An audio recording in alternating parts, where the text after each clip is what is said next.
Hello दोस्तों, कैसे हो आप लोग। उम्मीद करता हूँ अच्छे होंगे। दोस्तों, आज की वीडियो में हम लोग पढ़ेंगे सीटेट पेपर 1 का सीडीपी क्वेश्चंस। क्या पढ़ेंगे? सीटेट पेपर 1 का सीडीपी क्वेश्चंस को पढ़ेंगे। और यह प्रश्न जो है आपका पूछा गया है 30 जनवरी 2023 को। कब पूछा गया था? 30 जनवरी 2023 को यह प्रश्न पूछा गया था आपका सीटेट पेपर 1 में सीडीपी से। यह आपका प्रीवियस ईयर क्वेश्चंस है। हम आपके लिए लगातार 2011 से लेकर के 2023 तक जितने भी सीटेट के एग्जाम में प्रश्न पूछा गया है अब तक सभी का क्वेश्चंस हम करा दिए हैं। वीडियो नहीं देखे हैं तो जाकर वीडियो देख लीजिएगा, ठीक है। 2023 में कई डेट में एग्जाम हुआ है आपका सीटेट का, तो सभी डेट वाइज जितने भी आपका डेट में एग्जाम हुआ है सभी का वीडियो हम एक एक करके अपलोड कर रहा हूँ। वीडियो नहीं देखे हैं तो जाकर वीडियो देख लीजिएगा, ठीक है। आज हमारा शुरुआत होगा 30 जनवरी 2023 में, जो आपका सीटेट पेपर 1 में जो प्रश्न पूछा गया था आपका सीडीपी का, वो सभी प्रश्न आज हम इस वीडियो में पढ़ेंगे। चैनल पर नया है तो चैनल को जरूर सब्सक्राइब कर लीजिएगा, ताकि हम जो भी वीडियो लेकर आएंगे इसकी जानकारी सबसे पहले आपको मिल जाएगी। दोस्तों, कुछ नहीं, आप 2011 से लेकर के 2024 तक अब तक सीटेट के एग्जाम में जितने भी प्रश्न पूछा गया है सिर्फ उतना ही प्रश्न को पढ़ लेते हैं तो आप निश्चित रूप से सीटेट के एग्जाम पास कर जाएंगे। यही सब प्रश्न आपके सीटेट के एग्जाम में देखने को मिलता है। बहुत सारे प्रश्न आपको सीटेट के एग्जाम में रिपीटेशन भी देखने को मिलेगा। तो सही और सटीक तैयारी करना है तो आप प्रीवियस ईयर क्वेश्चन को ही पढ़िए, आपकी तैयारी अच्छी हो जाएगी और आप निश्चित रूप से सीटेट के एग्जाम पास कर जाएंगे। तो चलिए शुरुआत करते हैं 2023 में जो प्रश्न पूछा गया था आपका सीटेट पेपर 1 में सीडीपी से, उस प्रश्न को पढ़ते हैं। आपका सीडीपी से 30 नंबर का प्रश्न पूछा जाता है आपका सीटेट में, ठीक है।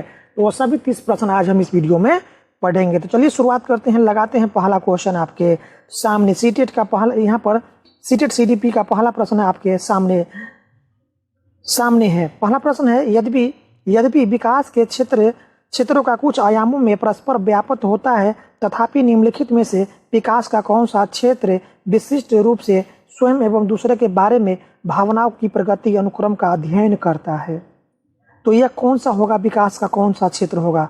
तो यह होगा आपका विकास का संवेगात्मक विकास होगा। क्या होगा? आपका संवेगात्मक विकास होगा, ठीक है। तो ऑप्शन आपका क्या होगा? ऑप्शन आपका 4th राइट आंसर हो जाएगा, संवेगात्मक विकास, ठीक है। इसमें क्या होता है कि इसमें विकास के क्षेत्रों का कुछ आयामों के क्या होता है? परस्पर व्यापन होता है, ठीक है।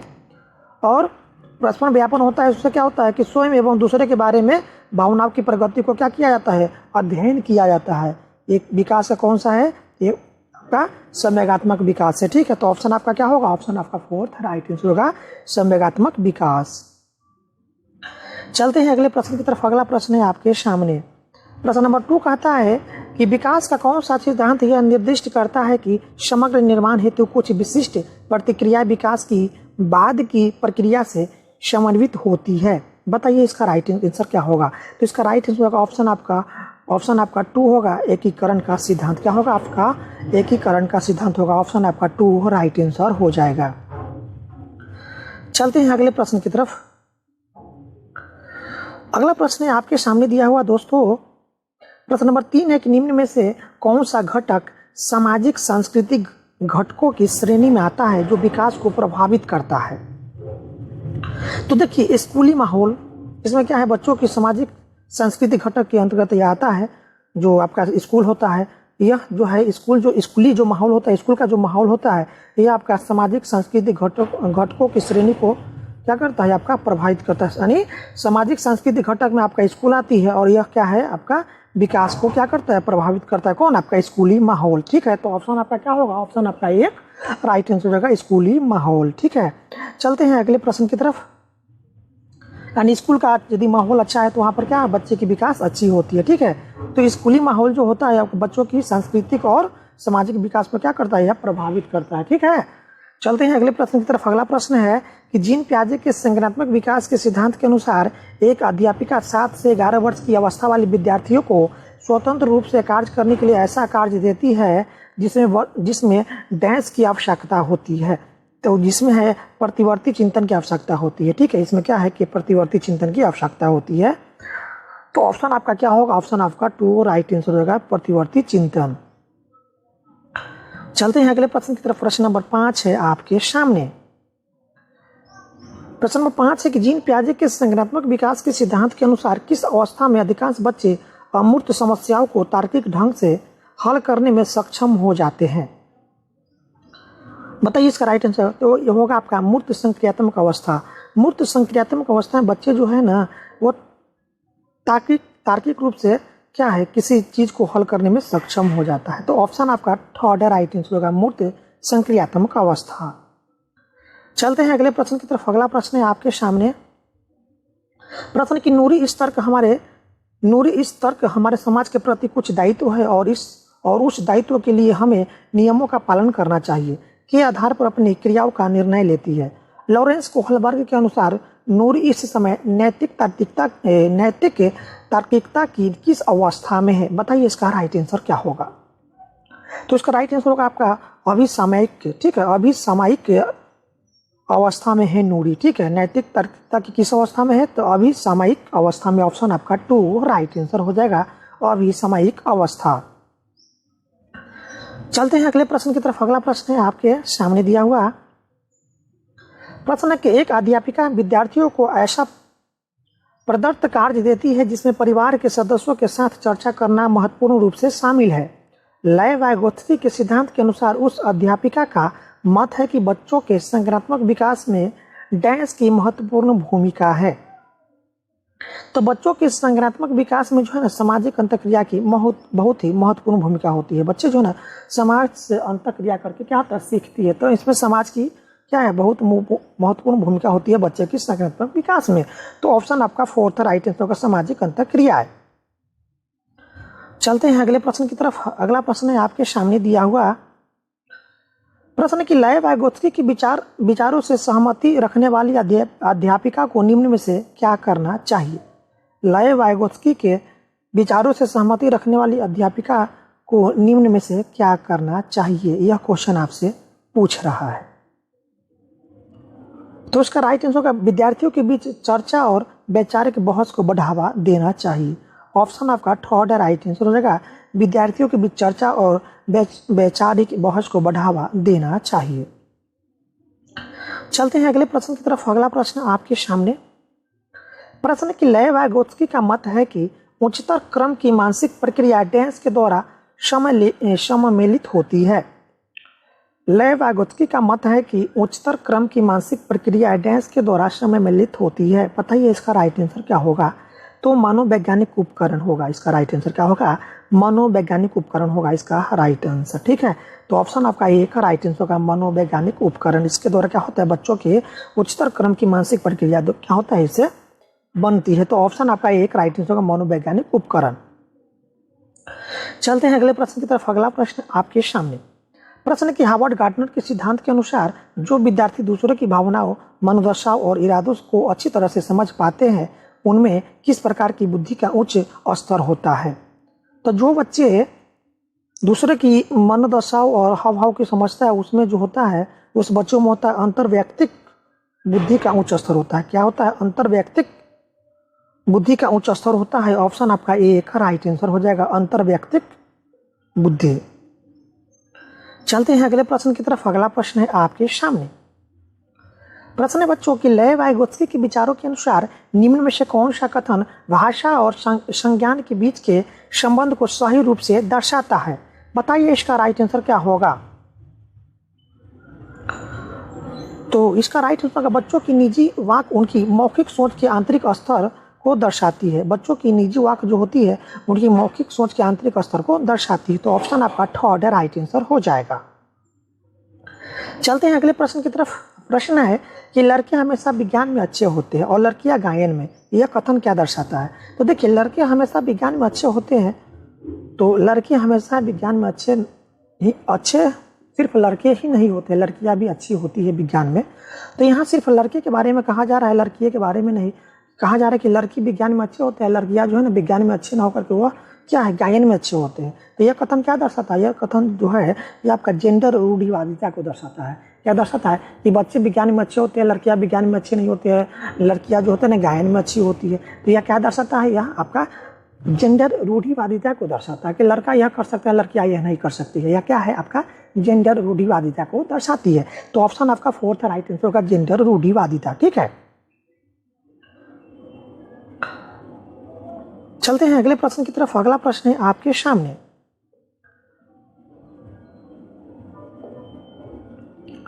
प्रश्न है बच्चों, प्रश्न नंबर 13 है आपके सामने दिया हुआ प्रश्न कि एक कक्षा में विद्यार्थियों के सामाजिक सांस्कृतिक संदर्भों के परिक्षेप में विविधता डैश, बताइए इसका राइट आंसर क्या होगा।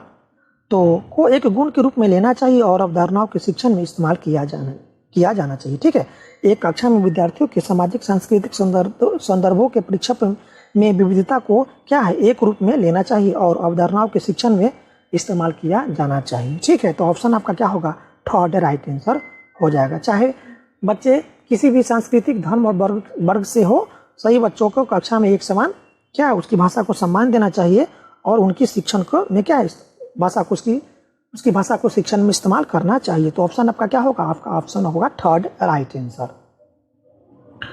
चलते हैं अगले प्रश्न की तरफ। अगला प्रश्न आपके सामने प्रश्न है बच्चों कि विद्यार्थियों में समालोचनात्मक चिंतन को सम्मिलित करने के लिए अध्यापक को डैश जिनमें डैश शामिल प्रस्तुत करने चाहिए, बताइए इसका राइट आंसर क्या होगा।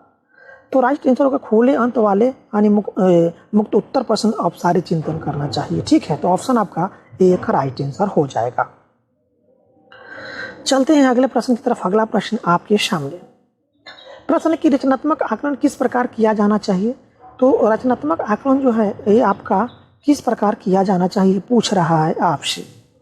तो रचनात्मक आकलन जो है आपको नियमित रूप से विद्यार्थियों के सहयोग के साथ करना चाहिए। ठीक है, नियमित रूप से विद्यार्थियों के सहयोग के साथ करना चाहिए आपका रचनात्मक आकलन। ऑप्शन आपका थर्ड राइट आंसर हो जाएगा। चलते हैं अगले प्रश्न की तरफ। अगला प्रश्न आपके सामने है कि समावेशी शिक्षा के अनुसार सभी विद्यार्थी अपनी सर्वोत्तम क्षमताओं को प्राप्त कर सके यह सुनिश्चित करने के लिए किन सिद्धांतों का पालन करना चाहिए, बताइए इसका राइट आंसर। तो समावेशी शिक्षा के अनुसार सभी विद्यार्थी अपनी सर्वोत्तम क्षमताओं को प्राप्त कर सके यह सुनिश्चित करने के लिए हमें क्षमता के सिद्धांतों का पालन करना चाहिए, सभी के लिए समान शिक्षा। तो ऑप्शन आपका एक राइट आंसर होगा समता। चलते हैं अगले प्रश्न की तरफ। अगला प्रश्न है कि गति समन्वय वैकल्य प्रत्यक्ष रूप से किन कठिनाइयों से संबंधित है। तो गति समन्वय वैकल्प जो होता है ना, ये आपका शारीरिक अंगों के समन्वय से संबंधित होती है। तो ऑप्शन आपका थर्ड राइट आंसर होगा शारीरिक अंग के समन्वय से। चलते हैं अगले प्रश्न की तरफ। अगला प्रश्न है आपके सामने दिया हुआ प्रश्न कहता है बच्चों कि अभिकथन, यहाँ पर एक कथन आपका कथन ए है, सभी विद्यार्थियों के समावेशन को सुनिश्चित करने के लिए कक्षा में ज्ञान के प्रतिनिधित्व के विविध प्रकारों का इस्तेमाल किया जाना चाहिए। तो ये कथन तो सही है कि सभी विद्यार्थियों के समावेशन को सुनिश्चित करने के लिए कक्षा में ज्ञान के प्रतिनिधित्व के विविध प्रकारों का इस्तेमाल किया जाना चाहिए। तो ये कथन सही है। इसका तर्क दिया हुआ, इस कथन का तर्क आर है कि समावेशन की अवधारणा में अधिगम अक्षमता वाले बच्चे तो शामिल हैं, परंतु इसमें भावात्मक कठिनाई से जूझ रहे बच्चे शामिल नहीं है। तो देखिए इसका राइट आंसर क्या होगा। तो देखिए इसका राइट आंसर होगा, इसका राइट आंसर आपका होगा कि आर, यहाँ पर जो कथन है आपका ये सही कथन है। ठीक है, ये जो है ना सही कथन है और आर इसका गलत, आपका तर्क आर क्या है, गलत है। तो ऑप्शन आपका ए सही है और इसका तर्क जो है आर गलत है। तो ऑप्शन आपका थर्ड राइट आंसर हो जाएगा, ए सही और आर गलत है। चलते हैं अगले प्रश्न की तरफ बच्चों। अगला प्रश्न है, यद्यपि ऑटिज्म की स्थिति यथेष्ट रूप से भिन्न भिन्न होती है तथापि ऑटिज्म ग्रसित विद्यार्थी प्रायः किसमें अच्छे होते हैं। तो विस्तृत तथ्यात्मक जानकारी को याद रख पाने में। ठीक है, ऑटिज्म ग्रसित विद्यार्थी प्रायः किसमें अच्छे होते हैं, तो विस्तृत तथ्यात्मक जानकारी को याद रख पाने में। तो ऑप्शन आपका फोर्थ राइट आंसर हो जाएगा। चलते हैं अगले प्रश्न की तरफ। अगले प्रश्न की तरफ, प्रश्न नंबर 20 की तरफ चलते हैं। प्रश्न नंबर 20 है बच्चों आपके सामने। 20 कहता है कि सृजनात्मक बच्चों की एक पहचान विशेषता यह है कि, तो सृजनात्मक बच्चों की एक पहचान विशेषता यह है कि, क्या विशेषता है सृजनात्मक बच्चों की, तो वे स्वतंत्र रूप से सोचते हैं। सृजनात्मक बच्चे जो होते हैं वे क्या है, स्वतंत्र रूप से सोचते हैं। तो ऑप्शन आपका थर्ड राइट आंसर हो जाएगा, वे स्वतंत्र रूप से सोचते हैं। कैसा बालक, सृजनात्मक बालक। ठीक है, चलते हैं अगले प्रश्न की तरफ। अगला प्रश्न है आपके सामने, बच्चों के समूह विचार बिंदु प्रस्तुत करते समय सही क्रम डैश से डैश की ओर होना चाहिए। तो देखिए, बच्चों के सम्मुख विचार बिंदु प्रस्तुत करते समय सही क्रम जो है ये आपका सामान्य से विशिष्ट की ओर होना चाहिए। सही क्रम कैसा होना चाहिए? सामान्य से विशिष्ट की ओर होना चाहिए। बच्चों को पहले आसान, किसी चीज को सीखने के लिए आसान चीज देना चाहिए, उसके बाद धीरे धीरे उसको क्या है, उसको विशिष्ट यानी उसको कठिन की ओर ले जाना है। तो बच्चों को सम्मुख विचार बिंदु प्रस्तुत करते समय सही क्रम क्या होना चाहिए? सामान्य से विशिष्ट की ओर होना चाहिए। ठीक है, बच्चों को पहले सरल भाषा में सिखाना है, उसके बाद कठिन भाषा की ओर ले जाना है। तो सामान्य से विशिष्ट हो जाएगा इसका राइट आंसर। चलते हैं अगले प्रश्न की तरफ। अगला प्रश्न आपके सामने प्रश्न नंबर 22 है बच्चों। प्रश्न कहता है कि एक अध्यापिका विद्यार्थियों द्वारा सृजित ज्ञान की समझ और स्मृति को बल देना चाहती है। इस उद्देश्य के लिए कौन सी युक्ति प्रभावशाली नहीं होगी? बताइए इसका राइट आंसर क्या होगा? तो इसका राइट आंसर होगा बच्चों, अप्रासंगिक जानकारी को प्रासंगिक जानकारी के साथ सम्मिलित करना। अप्रासंगिक जानकारी को प्रासंगिक जानकारी के साथ सम्मिलित करना, यह जो है बच्चों की सृजित करने वाले ज्ञान की समझ और स्मृति को बल देने के लिए क्या है, यह युक्ति आपका प्रभावशाली नहीं होगी। तो ऑप्शन आपका क्या होगा बच्चों? ऑप्शन आपका फोर्थ राइट आंसर हो जाएगा, अप्रासंगिक जानकारी को प्रासंगिक जानकारी के साथ सम्मिलित करना। ऑप्शन आपका फोर्थ राइट आंसर हो जाएगा। चलते हैं अगले प्रश्न की तरफ बच्चों। अगला प्रश्न आपके सामने है। यहाँ पर कथन ए दिया हुआ है, एक शिक्षक को विद्यार्थियों को अपनी चिंतन प्रक्रियाओं के बारे में और अपने सीखने के तरीके के बारे में सोचने के लिए प्रोत्साहित करना चाहिए। ठीक है, दूसरा इसका कथन आर, यहाँ पर कारण इसका आर दिया हुआ है। कथन ए का कारण आर दिया हुआ है कि अधिसंज्ञान उच्च क्रम के संज्ञानात्मक कौशल के विकास में मदद करता है। सही विकल्प को चुनिए। बताइए इसका सही विकल्प क्या होगा? तो देखिए, बच्चों की एक शिक्षक को विद्यार्थियों को अपनी चिंतन प्रक्रियाओं के बारे में, अपने सीखने के तरीके के बारे में सोचने के लिए प्रोत्साहित करना है। तो ये कथन सही है, बच्चों को सीखने के लिए क्या प्रोत्साहित करना चाहिए। इसका कारण आर है कि अधिसंज्ञान उच्च क्रम के संज्ञानात्मक कौशल के विकास में मदद करता है। सही है, ये भी कारण इसका कि अधिसंज्ञान जो होता है ना, उच्च क्रम के संज्ञानात्मक कौशलों के विकास में क्या करता है, मदद करता है। तो यहाँ पर दोनों कथन क्या है, सही है। दोनों कथन क्या है, सही है। तो ए और आर दोनों सही है, और आर जो है ना एक ही सही व्याख्या करता है, जो कि किस ऑप्शन में दिया हुआ, ऑप्शन एक में। ऑप्शन आपका एक राइट आंसर हो जाएगा। चलते हैं अगले प्रश्न की तरफ बच्चों। अगला प्रश्न आपके सामने है। प्रश्न कहता है कि करण हमेशा किसी भी समस्या का एक से अधिक समाधान सोचता है और अक्सर नवाचारी समाधानों को सुझाता है। यह किस तरह की सोच का उदाहरण है? तो नवाचारी समाधानों को सुझाता है, तो यह जो सोच है, ये आपका सोच क्या है? बताइए इसका। तो यह सोच है आपका अवसारी सोच। ठीक है, अवसारी सोच है। ऑप्शन आपका एक राइट आंसर होगा, अवसारी सोच। चलते हैं अगले प्रश्न की तरफ बच्चों। अगला प्रश्न आपके सामने है कि अधिगम प्रभावशाली और क्या हो, अर्थपूर्ण हो, इसके लिए क्या महत्वपूर्ण होना चाहिए?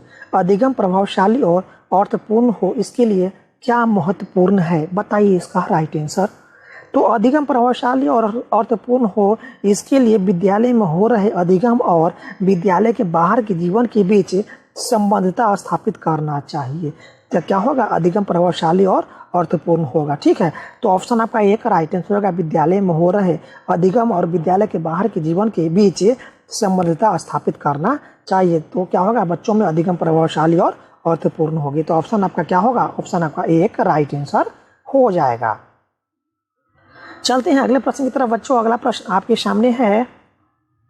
प्रश्न कहता है बच्चों कि कक्षा के परिवेश शिक्षण शास्त्रीय परिविधियों और आकलन की विधियों का चयन इस प्रकार से करना चाहिए कि वे विद्यार्थियों में डेंस के उन्नयन सुनिश्चित कर सके। तो देखिए, कक्षा के परिवेश शिक्षण शास्त्रीय परिविधियों और आकलन की विधियों का ऐसा चयन करना चाहिए, इस प्रकार चयन करना चाहिए कि विद्यार्थियों में जिज्ञासा के उन्नयन सुनिश्चित कर सके। तो ऑप्शन आपका एक राइट आंसर होगा, जिज्ञासा। ठीक है, यानी कक्षा में ऐसा आकलन की विधि का क्या है, चयन करना चाहिए कि बच्चों के क्या है, विद्यार्थियों में क्या है, बच्चों के क्या है, जिज्ञासा, उसमें क्या बच्चों में जिज्ञासा होनी चाहिए। तो ऑप्शन आपका एक राइट आंसर होगा, जिज्ञासा।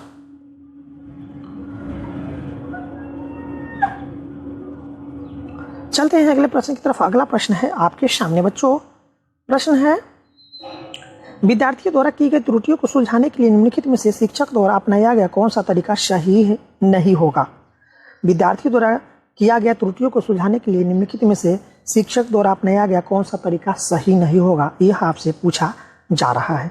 तो विद्यार्थियों के साथ चर्चा किए बिना सही उत्तर बताना या क्या होगा विद्यार्थियों की त्रुटियों को सुलझाने के लिए सही तरीका नहीं होगा। तो ऑप्शन आपका फोर्थ राइट आंसर हो जाएगा, विद्यार्थियों के साथ चर्चा किए बिना सही उत्तर बताना। चलते हैं अगले प्रश्न की तरफ। अगला प्रश्न आपके सामने है बच्चों। प्रश्न 28 है कि एक अध्यापिका को अपने विद्यार्थियों में डैश और डैश को प्रोत्साहित करना चाहिए। बताइए इसका राइट आंसर क्या होगा। तो एक अध्यापिका को अपने विद्यार्थियों में योग्यता का सत्व मत प्रदर्शन अभिमुखी लक्ष्य प्रोत्साहित करना चाहिए। तो ऑप्शन आपका क्या होगा बच्चों? ऑप्शन आपका जो है ना, ये योग्यता का सत्व मत प्रदर्शन अभिमुखी लक्ष्य ये नहीं होगा, आपका एक नहीं होगा। ठीक है, अध्यापिका को अपने विद्यार्थियों में डैश और डैश को प्रोत्साहित करना चाहिए। तो योग्यता का वार्षिक मत और महारत अभिमुख लक्ष्य क्या है? बच्चों में प्रोत्साहित करना चाहिए, बच्चों को आंतरिक प्रोत्साहित करना चाहिए कुछ सीखने के लिए। ठीक है, तो बच्चों में है ना योग्यता का वार्षिक मत महारत अभिमुखी लक्ष्य हासिल करने के लिए उसे क्या है, विद्यार्थियों में क्या करना चाहिए? आंतरिक प्रोत्साहन करना चाहिए, यानी महारत अभिमुख लक्ष्य प्रोत्साहित करना चाहिए। तो ऑप्शन आपका 2 राइट आंसर होगा, योग्यता का वार्षिक मत महारत अभिमुखी लक्ष्य। ठीक है, चलते हैं अगले प्रश्न की तरफ। अगला प्रश्न है आपके सामने बच्चों।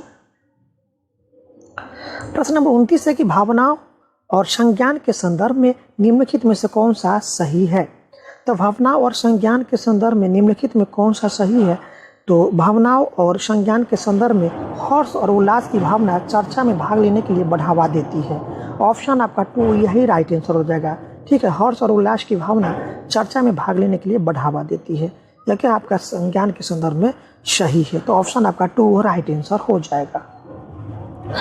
चलते हैं अगले प्रश्न की तरफ बच्चों। अगला प्रश्न आपके सामने है।